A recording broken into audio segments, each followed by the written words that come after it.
अस्सलाम वालेकुम जी। Fundamental of physics Halliday Resnick Walker का 10th एडिशन है। चैप्टर 9 है centre of mass and the linear momentum. Problem 8 है। वो कहता है यूनिफॉर्म सोडा का कैन है जिसका मास 0.140 केजी है।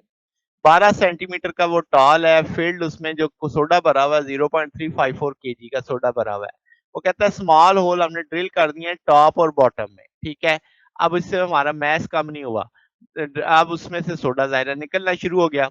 वो कहता है हाइट एच बताओ सेंटर ऑफ मास की, कैन की और कंटेंट की, यानी जो सोडे की। इनिशियली शुरू में क्या होगी और जब सोडा सारा चला जाएगा फिर क्या होगी, और जब क्या होगा जब हाइट एच का जब सोडा सारा बाहर निकल जाएगा। वो कहता है एक्स अगर अगर हाइट और रिमेनिंग सोडे की किसी एक इंस्टेंट पे यानी किसी एक पॉइंट पे find the x which reaches the lowest point, के कम से कम किस पॉइंट तक वो पहुंच सकता है। तो जनाब शुरू से पहले अगर हम देखें तो कैन यूनिफॉर्म है। कैन यूनिफॉर्म है तो इसका मतलब उसका centre of mass geometrical centre बनेगा। तो सिलेंडर शेप है तो हम कहेंगे उसकी हाइट का निस्ब h/2।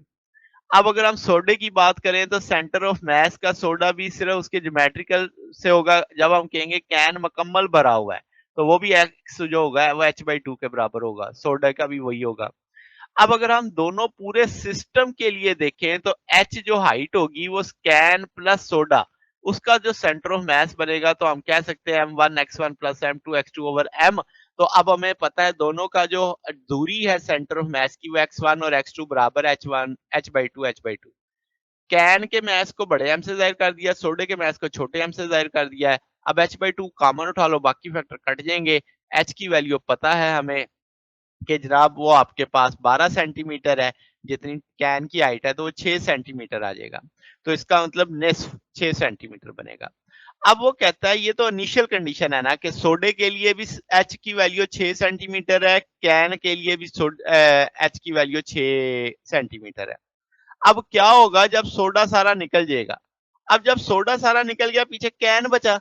कैन तो पहले ही सिमेट्रिक है आपके पास, तो यूनिफॉर्म मास क्या है तो उसका सेंटर ऑफ मास तो वही रहने वाला है 6 सेंटीमीटर। और ये हम ग्राउंड से देख रहे हैं, बेस से देख रहे हैं, सिलेंड्रिकल एक्सिस के ऊपर हमने स्टडी किया।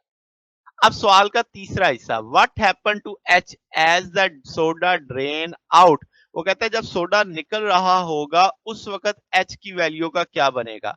तो हम पहले पूरे सिस्टम को देखते हैं, सोडा प्लस कैन। तो जब शुरू में सोडा निकल रहा होगा तो एच कम होगा, ठीक है, क्योंकि उसमें से सोडा निकल रहा है, सेंटर ऑफ मास ओवरऑल गिरना शुरू हो जाएगा। जैसे जैसे सोडा निकलता जाएगा तो एच अपनी कम से कम वैल्यू पे आ जाएगा, क्योंकि सोडा नीचे निकलता जा रहा है। एक वक्त आएगा कि जब आपके पास सोडा सारा निकल जाएगा तो फिर एच की वैल्यू बढ़ना शुरू हो जाएगी, क्योंकि अब सिर्फ कैन रह गया और कैन ने वापस यूनिफॉर्म होकर अपना एच सेंटर ऑफ मास ऊपर कर लेना है। तो जैसे ही सोडा सारा निकल जाएगा तो कैन दोबारा 6 सेंटीमीटर वाली हाइट पे चला जाएगा, उसका सेंटर ऑफ मास दोबारा। तो यानी पहले कम हो रहा होगा फिर बढ़ जाएगा। ये सादा सी लॉजिक है। फिर क्या जनाब, तीसरा हिस्सा वो कहता है एक्स बताओ जब रिमेनिंग सोडा जो किसी लम्हे पे है कम से कम वो लोएस्ट पॉइंट तक जो सेंटर ऑफ मास जा सकता है। तो हम कहेंगे कि भाई आपके पास एम पी बराबर आ जाएगा एक्स बाई एच है, यानी रेशियो अगर आप उठा लेते हैं एम पी ओवर एक्स तो एम ओवर एच आ जाएगा। एम यहाँ पे मैस ऑफ द कैन है जब वो फुल है, तो यानी रेशियो ले लिया आपने किसी भी पॉइंट पे। तो अब आप यहाँ से x क्या ले सकते हैं, एक दूरी x/2 है, कैन का तो वही रहना h/2। तो सोडे के लिए हमने कंडीशन ले ली x/2 की। अब आपके पास एम पी किसी लम्हे पे सोडे की जो वैल्यू चल रही है, मैस चल रहा है, उसका मैस हमें पता है x/h इंटू एम लगाया जा सकता है। अब आप यहाँ से चीजें लेके सॉल्व करनी है, जस्ट अलजबरा है जिसे सॉल्व करेंगे, इसको आपस में मल्टीप्लाई कर देंगे, एक्स स्क्र बाई 2h हो जाएगा, फिर एलसीएम उठा लेंगे, यहाँ से भी h मल्टीप्लाई हो जाएगा, वो एच फिर उस एच स्क्र से कट कटा के आपके पास ये बचेगा। अब हम जानते हैं लोएस्ट पोजीशन पे सेंटर ऑफ मास जो होगा उस वक्त, यानी वो उससे आखिर नीचे नहीं जा सकता, इसका लम्हा वो कांस्टेंट है उस लम्हे, इसका मतलब उसका डेरिवेटिव जीरो होगा उस लम्हे पे। तो हम इसका डेरिवेटिव उठा लेते हैं और इक्वल टू जीरो कर देते हैं कि ये वो भाई इससे इस जगह पे तो ये कांस्टेंट ही है, उससे नीचे तो जा ही नहीं ना सकता। तो ये नीचे वाला फैक्टर जाके जीरो हो जाएगा, ऊपर वाला फैक्टर बचेगा, क्वाड्रेटिक टूल लगा के सॉल्व कर लेंगे, पॉजिटिव रूट ले लेंगे। अब आपके पास ये x की वैल्यू आई, हमें तो h चाहिए, तो इस x की वैल्यू को दोबारा h में डाल देते हैं, ये वैल्यू लेके सिंपल स्क्वायर ओपन करेंगे, इसका मैथ सिंपल अलजबरा है। तो ये चीज बाकी बचेगी M H over M square root 1 plus M by N minus 1। अब हम इसमें वैल्यूज प्लेस कर सकती हैं, सारी वैल्यूज पता है, कैन का मास पता है, हाइट पता है, सोडे का मास पता है, लेके सॉल्व कर लेंगे तो 4.2 सेंटीमीटर।